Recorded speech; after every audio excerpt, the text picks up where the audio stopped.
1947 সালে ভারতবর্ষ ভাগ হয়ে যায় ধর্মের ভিত্তিতে। র্যাডক্লিফ সাহেব বসে পড়েন সীমানা ঠিক করতে। এরপর বর্ডার লাইনে উকি দেয় সীমান্ত পিলার। অন্যান্য জায়গার মতো গারো পাহাড়ের পাদদেশেও পড়ে সীমান্ত পিলার। গারো পাহাড় কোন থিওরির ভিত্তিতে ভাগ হয় তার উত্তর মনে হয় এখনও কেউ জানে না। পাসপোর্ট ভিসা ছাড়া পিলার ক্রস করার আনন্দ নিতে আমাদের আজকের ছুটে চলা দুর্গাপুরের পথে। অনেকগুলো পয়েন্ট দিয়ে ভারতের মাটি স্পর্শ করব বলে আজকের ভিডিওটি কিছুটা দীর্ঘ হবে বই কি। রাস্তার অবস্থা দেখে মনে হচ্ছে বর্ষাকাল, আসলে কিন্তু না, এখন উইন্টার। কিন্তু এই রাস্তায় যে গাড়ি চলাচল করে অর্থাৎ বালির ট্রাক, সেই ভিজা বালু নেওয়ার কারণে এই রাস্তার এই অবস্থা। সামনে আরও খারাপ আছে। এটা হচ্ছে দুর্গাপুর বাজার। এইখান থেকে আমরা সারাদিনের জন্য একটি মোটরসাইকেল ঠিক করেছি। ভাড়া পড়েছে 1100 টাকা, 1000 টাকা ভাড়া, 100 টাকা বকশিশ।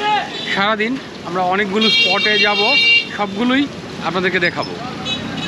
পর্যটকরা সাধারণত দুর্গাপুর আসলে চীনামাটির পাহাড়, বিজয়পুর জিরো পয়েন্ট, রানীখং মিশন ইত্যাদি পর্যটন এলাকাগুলো ঘুরে বেড়ান।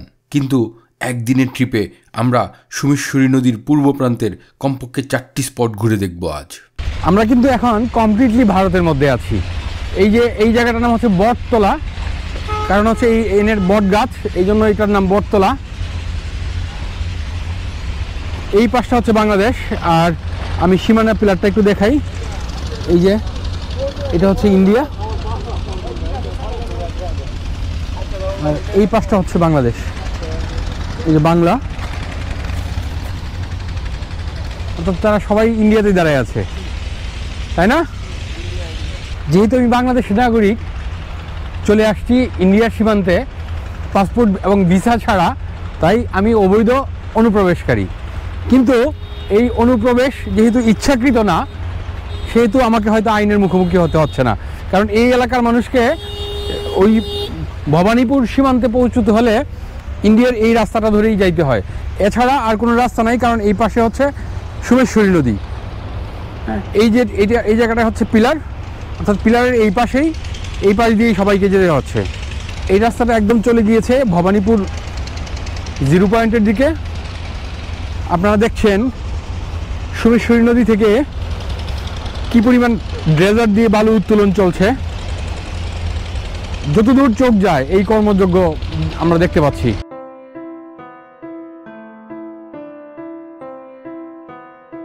আমরা এখন আছি ভবানীপুর জিরো পয়েন্টে। এর এই পাশটা দেখুন, এখানে একটা ঝিরিপথ। এই ঝিরিপথেই বাংলাদেশ এবং ভারতকে ভাগ করেছে।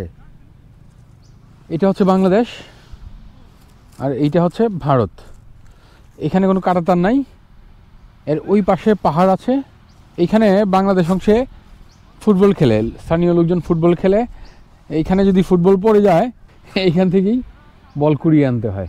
এখানে একজন কাট কাটছে। গাছ কোথাকার? ভারতের।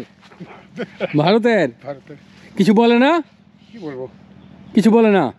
এরা তো দূরা না, কেনটা আসে না এখানে? কি আছো, কাটে নাই তো। হ্যাঁ, কাটে নাই। দেমিগুলো আলামলা এগুলো কাটতে করি। এই মুরব্বী কিন্তু হাসিমুখী বললেন যে কাঠগুলো ভারতের, মানে স্বীকার করলেন। ভারতের লোকজন কিছু বলে না। এখানকার আদিবাসী লোকজন দরিদ্র, তারা এগুলো করেই খায়। এখানকার যে প্রাকৃতিক সম্পদ সেইগুলা সংগ্রহ করে আনে। আসলে সীমান্তের মানুষের মধ্যে কাঁটাতারের প্রভাব খুব একটা দৃশ্যত পড়ে না। তারা অনায়াসেই অল্প যাতায়াত করতে পারে। আপনার আত্মীয় স্বজন আছে ওই পাশে? আছে। আত্মীয় স্বজনের বাড়ি যান? যাই তো মাঝে মাঝে। পাসপোর্ট লাগে না, আমার পাসপোর্ট লাগে না? তারা আসতে পারে? তারও আসতে পারে। কিছু বলে না? কেন বলবো, এটা আমার মাহারি আছে, লোক আছে, দেখা করবো আইসি করলো আর কি। বিষাপাত লাগে, সাপোর্ট করলো। আপনি গারো না হাজং? গারো। গারো। আপনার বয়স কত হয়েছে? আমার বয়স 93। কত? 93। 93? 93 বছর বয়স আপনার? এই বয়সে আপনি কাট কাটতেছেন? কি করবো, আপনার তো একটু মেদ বুড়ি নাই। পরপর চা খাইলাম, এটাই আর কি। আমি গিয়ে খাইব। আপনি কি ব্রিটিশ আমল দেখছেন? ব্রিটিশ আমল দেখছি তো, এই যে কমিউনিস্ট আন্দোলন দেখছি আর কি। দেখেন আদিবাসী লোকজন কতটা পরিশ্রমী। 93 বছর বয়সে উনি কাঠ কাটছেন। এই কালকে অর্ধেক বেলা, আজকে অর্ধেক বেলা, 2 বেলা উনি এই কাঠগুলো কেটেছেন। এইগুলো উনি 400 টাকার মতো বিক্রি করতে পারবেন। এই যে এই পাহাড়গুলো থেকে হাতি নেমে এই ধান ক্ষেতগুলোতে ধান খেতে আসে। বন্য হাতি এই এলাকাগুলোতে সবথেকে বেশি উৎপাত করে।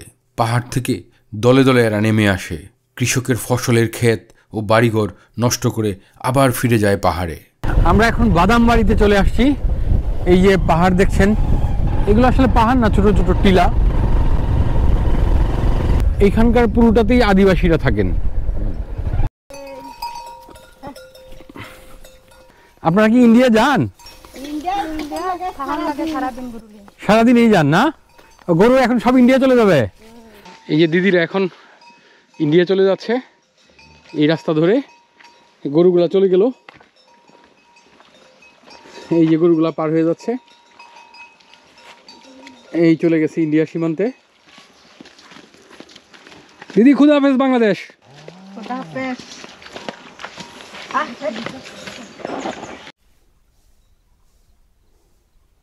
একেবারে সীমান্ত ঘেঁষা আরেকটি আদিবাসী গ্রামে আমরা প্রবেশ করছি।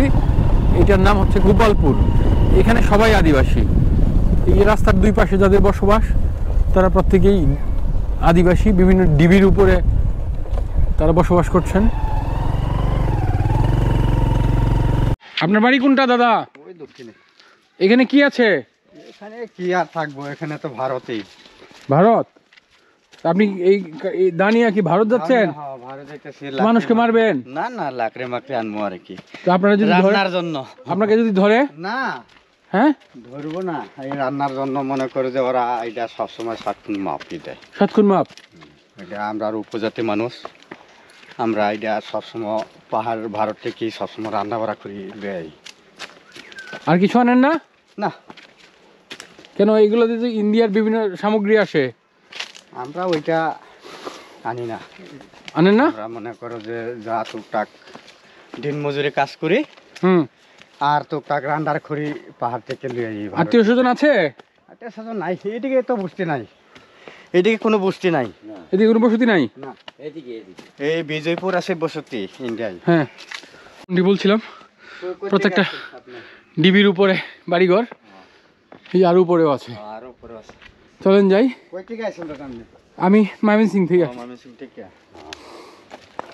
এখন কি আপনি ইন্ডিয়া চলে যাবেন? ইন্ডিয়ায় যে রান্না বাড়া করার জন্য যাবেন? দাদার সাথে আমিও ইন্ডিয়া চলে যাচ্ছি। দাদা কাঠ কাটার জন্য যাচ্ছে। কাঠ তো বিক্রি করবেন নাকি নিজের জন্য? নিজের লাকড়ির জন্য। ওই যে ওইটা ইন্ডিয়া। এই বাড়িটার নিচেই ইন্ডিয়া। এই যে এই কাঠগুলো নিয়ে আসছে ইন্ডিয়া থেকে। ওই একটু ক্যামেরা ট্যামেরা করেন, ওই যে গেট। ও, ওই যে গেট দেখা যাচ্ছে।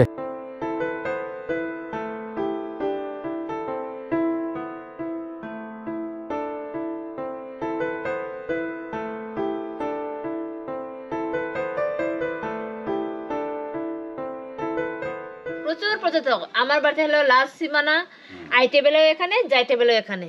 আমি এনে মাচাং সুন্দর করে বানাইছিলাম। বানার পরে থেকে এলে 2 জন একজন আড্ডা মারার জন্য আমি অসুস্থ হয়ে পড়ি যখন, তখন বিরক্ত হয়ে যায়। যার কারণে আমি আমার হাজবেন্ডে বললাম যে আমি এই অসুস্থের মধ্যে এই মানে কি লোকজন আসলে আমার মাথা ব্যথা হয়, যার জন্য আমি মাচাংটা মানে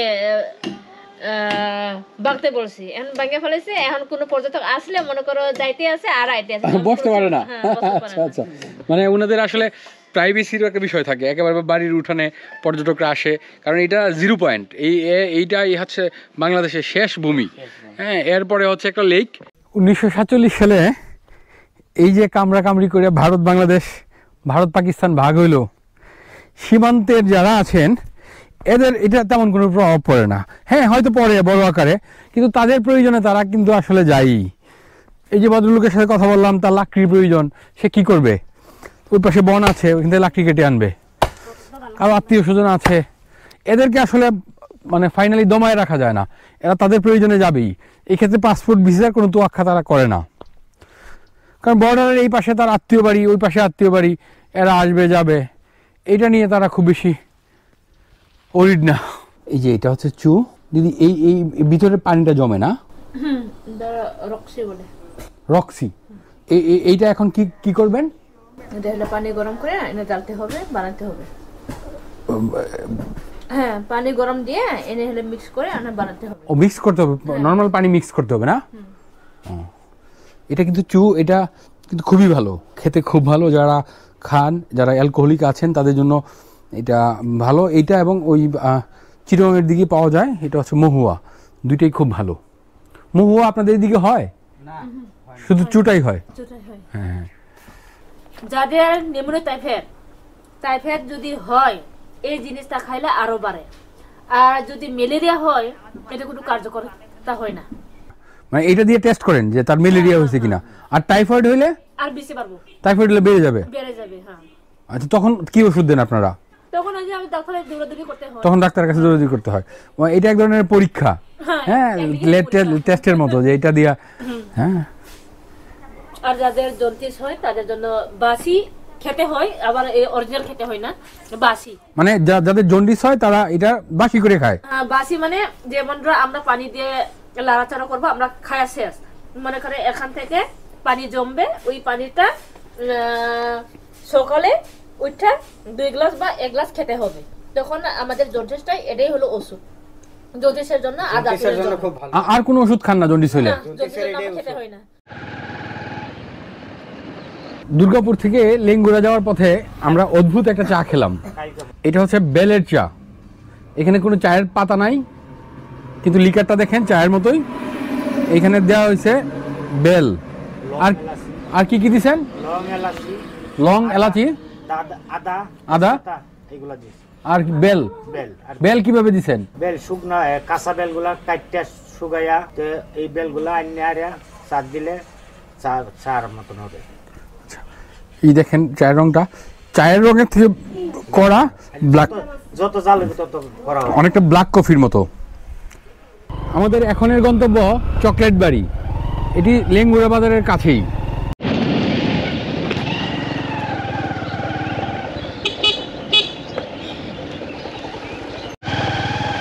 বিজিবি চেকপোস্ট পার হয়ে এখানে আসলাম। বিজিবি সাধারণত এই জায়গাতে পর্যটকদের অ্যালাউ করে না।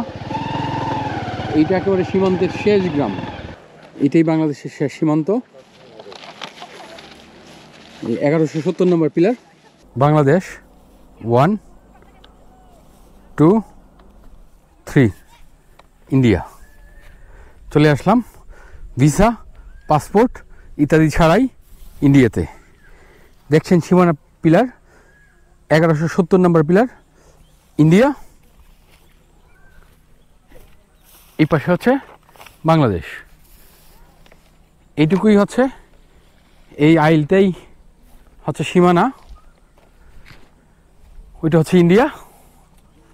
এই পাশটা, এটাই পুরোটাই হচ্ছে ইন্ডিয়া।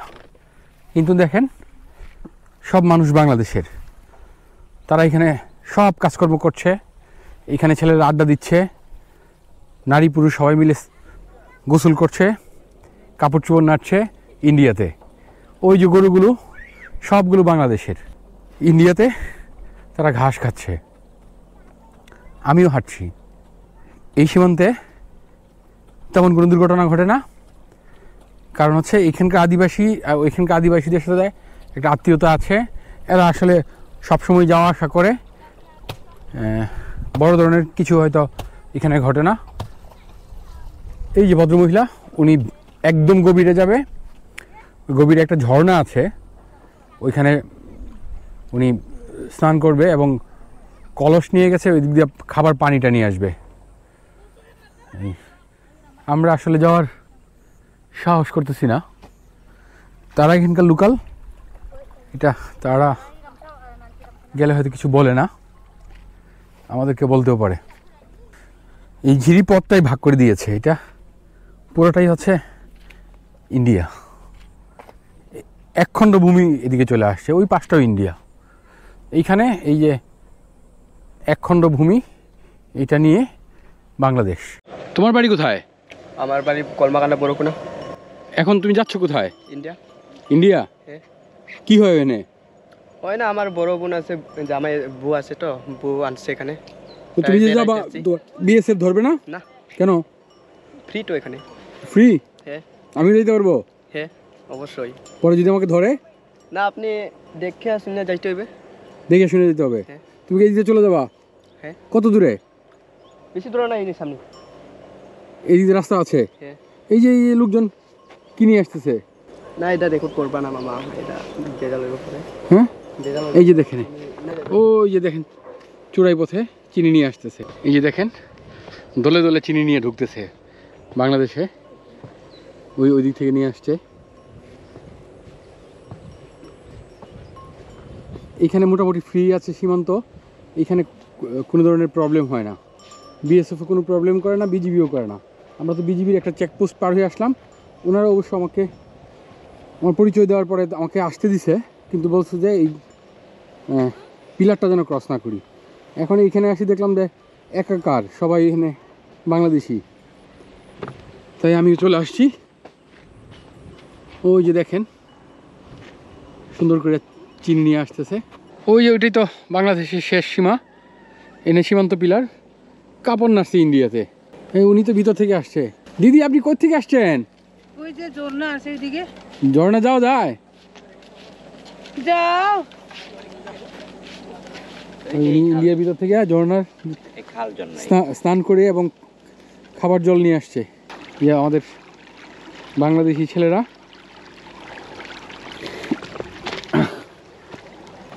কি কোথায় বসে আছো? বাংলাদেশ না ইন্ডিয়া? ইন্ডিয়া?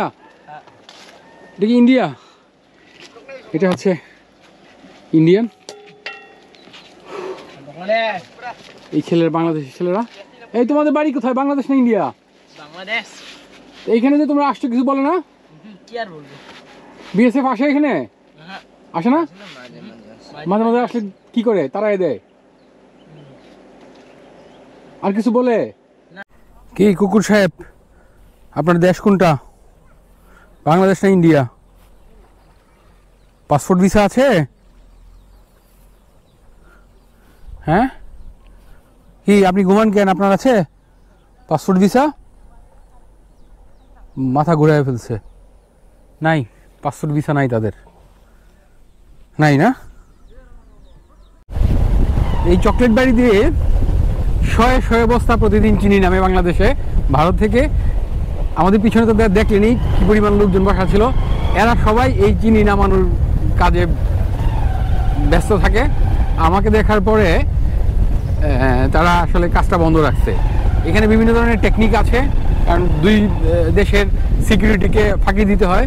আমাদের আজকের এই ভিডিওটা শেষ করব। আগামীকাল অর্থাৎ পরের ভিডিওতে আপনারা দেখতে পারবেন সোমেশ্বরী নদীর পশ্চিম প্রান্তের যে সীমান্ত রেখা, সেগুলো নিয়ে আলাদা একটা ভিডিও হবে। সেই ভিডিওটি দেখার আমন্ত্রণ জানিয়ে আজকের মতো শেষ করছি। সবার জন্য শুভকামনা।